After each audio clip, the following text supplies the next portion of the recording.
El presente es un ejemplo de análisis del discurso, con base en situaciones comunicativas de los Estados Unidos en la década de los 70, cuyo uso fue referente para este tipo de análisis.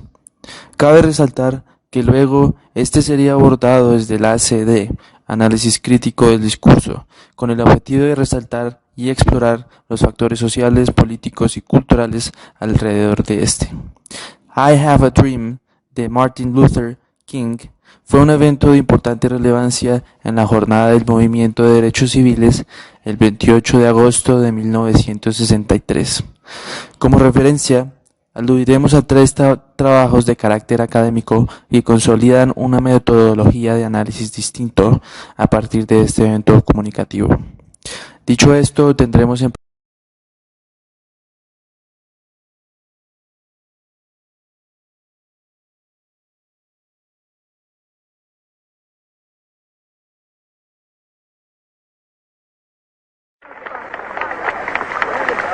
I am happy to join with you today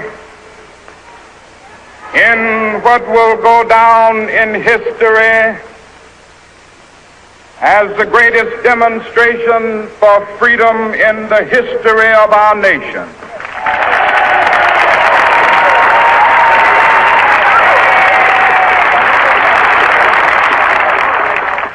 Five score years ago, a great American in whose symbolic shadow we stand today signed the Emancipation Proclamation. This momentous decree came as a great beacon light of hope to millions of Negro slaves who had been seared in the flames of withering injustice. It came as a joyous daybreak to end the long night of their captivity. But 100 years later, the Negro still is not free. 100 years later, the life of the Negro is still sadly crippled by the manacles of segregation and the chains of discrimination. 100 years later, the Negro lives on a lonely island of poverty in the midst of a vast ocean of material prosperity. 100 years later,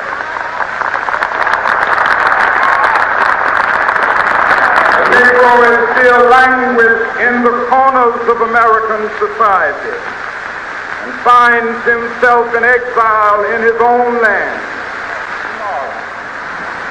I still have a dream. It is a dream deeply rooted in the American dream. I have a dream that one day this nation will rise up, live out the true meaning of its creed. We hold these truths to be self-evident, that all men are created equal. From the prodigious hilltops of New Hampshire, let freedom reign. From the mighty mountains of New York, let freedom reign from the heightening Alleghanies of Pennsylvania. Let freedom reign from the snow-capped Rockies of Colorado. Let freedom reign from the curvaceous slopes of California. But not only that, let freedom reign from Stone Mountain of Georgia. Let freedom reign from Lookout Mountain of Tennessee. Let freedom reign from every hill and molehill of Mississippi, from every mountainside. Let freedom reign, and when this happens, when we allow freedom reign, when we let it ring from every village and every hamlet, from every state and every city, we will be able to speed up that day when all of God's children, black men and white men, Jews and Gentiles, Protestants and Catholics, will be able to join hands and sing in the words of the old Negro spiritual, free at last, free at last. Thank God Almighty, we are free at last. para esta situación comunicativa, el emisor es Martin Luther King. El receptor, como tal, el mensaje es dirigido a todo el público, en especial a sus seguidores. En cuanto a situación o evento dirigido hacia la lucha por el movimiento de derechos civiles. El tema demanda los derechos humanos y civiles de los negros en los Estados Unidos. El contexto es situacional y temático. La modalidad de aserción con respecto a la estructura, es decir, las consideraciones textuales. En la introducción vemos que, primero que todo, se encuentra en el saludo de Martin Luther King, es decir, la iniciación a este discurso, sumado a los antecedentes que hay en la historia de la libertad, más lo que quiere reclamar a las autoridades. El desarrollo es cuando él se explaya, donde da a conocer sus sueños de igualdad en Estados Unidos y la forma de cómo realizarlo. Finalmente, en la conclusión, Martin defiende los temas expuestos, la llamada a sus seguidores a que se masifique la palabra libertad. Gran parte de los análisis del discurso en cuanto a esta situación o a este evento comunicativo hacen referencia al uso de metáforas. A continuación veremos el tipo de discurso de enunciación pública. El discurso de enunciación pública es la enunciación del acto de usar la lengua para emitir un mensaje en su contexto específico. Se definen tanto por el carácter de los temas de los discursos que se enuncian por materias de interés. A continuación veremos algunas de las características que nos sirven para identificar que este es este tipo de discurso que mencionamos anteriormente. Lo primero es el discurso comunitario.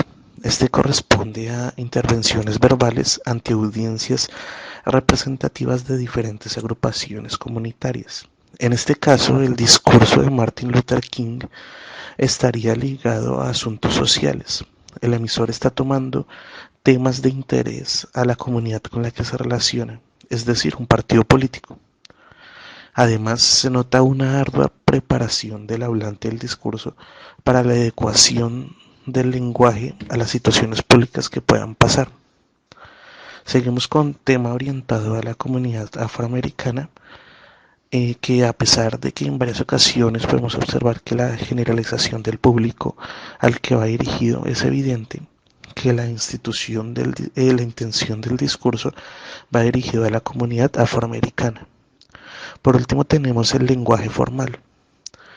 Además que sobra resaltar que debido al contexto que se encuentra, el emisor usa un lenguaje formal para dirigirse a sus receptores. Para terminar esta parte, tendríamos la identificación de la perspectiva predominante del emisor. En este caso, dos perspectivas predominantes se pueden evidenciar en su discurso. La primera sería crítica, la cual hace referencia a los problemas o posibles diferencias que tenga su planteamiento. Y la segunda estaría en la reflexiva, que intenta llevar al receptor a la comprensión de sus ideas de manera profunda. Bien, ahora vamos a hablar un poco sobre los recursos utilizados en la creación de este discurso. Vemos que Martin Luther King basa su discurso en tres grandes grupos, más que todo retóricos, ¿sí? Este discurso es mayormente utilizado por medio de la retórica, ¿sí? Entonces es importante analizar también los recursos literarios que fueron utilizados al momento de escribir un discurso, ya que estos marcan la pauta y esta misma pauta es la que puede hacer que un discurso tenga éxito o no tenga éxito. Según el discurso de Martin Luther King, vemos que el primer grupo al que recurrió fue al recurso retórico, ¿sí? El cual se concibe pues como el uso constante de la personificación y la alegoría, ¿sí? Dentro de este gran primer grupo vemos que se recurre mucho a lo que son las por decirlo de alguna manera, como las subclasificaciones, como vendría a ser las comparaciones, exclamaciones, alegorías, personificaciones. Se utiliza mucho lo que viene a ser la metáfora, ¿sí? Pues para dar un discurso directo, pero que al mismo tiempo deje como el que pensar, ¿sí? Deje abierto el análisis al mismo público al que va dirigido. Durante el discurso de Martin también podemos analizar el uso de recursos expositivos, ¿sí? Los cuales utiliza en relación casual, lo que vendría a ser causa-consecuencia, ¿sí? En este caso, el ejemplo es cuando Martin habla sobre los políticos y la firma de los derechos de emancipación para todo el pueblo norteamericano. Aquí podríamos decir que la causa es este discurso. La causa es el discurso, sí, pero la consecuencia de este discurso es el haber firmado aquellos derechos y que aún no se hayan puesto, por decirlo así, en marcha. Entonces vemos que se realiza una relación causa-efecto de un hecho pasado en el contexto norteamericano que genera una causa presente, ¿sí? Vemos que estos ejemplos de causa y efecto deben ser muy bien explicados y planteados en el contexto y en una cognición social bien establecida para que todas las personas, para que todo el público al cual va dirigido dicho discurso no se pierdan y así no se pierda la coherencia del discurso y este no pierda su nivel de impacto. Además de ello, también podemos ver que se recurren a recursos argumentativos. Estos recursos son muy importantes en todo discurso, ya que son básicamente lo que le da la base, lo que le da un fundamento al discurso. Y pues un discurso sin fundamentos serían simplemente palabras vacías, ¿sí? Vemos que recurrir a hechos contextuales, a hechos que se encuentren como en una cognición social, en un contexto social, son importantes debido a que ese conocimiento social entra en juego cognitivamente y es lo que hace que más personas se adhieran. Es como lo que le da una capa de credibilidad y entre comillas más impacto al discurso, el utilizar información, el utilizar hechos contextuales que sean de fácil reconocimiento para el público al cual va dirigido. Aquí Martín recurre a estos hechos argumentativos en los cuales vendrían a ser generalización y varias preguntas retóricas que aunque son retóricas, son de fácil entendimiento para el público al que va dirigido, ya que es un público que vive bajo un contexto cognitivo que es de fácil entendimiento y de fácil adquisición para todas las personas a las cuales pues llegó dicho discurso. Vemos finalmente que las tres partes que analizamos, estos tres grandes grupos de recursos, son muy importantes en un discurso, ¿sí? Debido a que es también como lo que le da una forma al discurso, ¿sí? El uso correcto de la información, el uso correcto de la contextualización y el uso correcto de la argumentación de dicho discurso es lo que le da como la potencia al discurso y lo que puede hacer que el discurso sea o no sea efectivo en dicho público al cual está dirigido.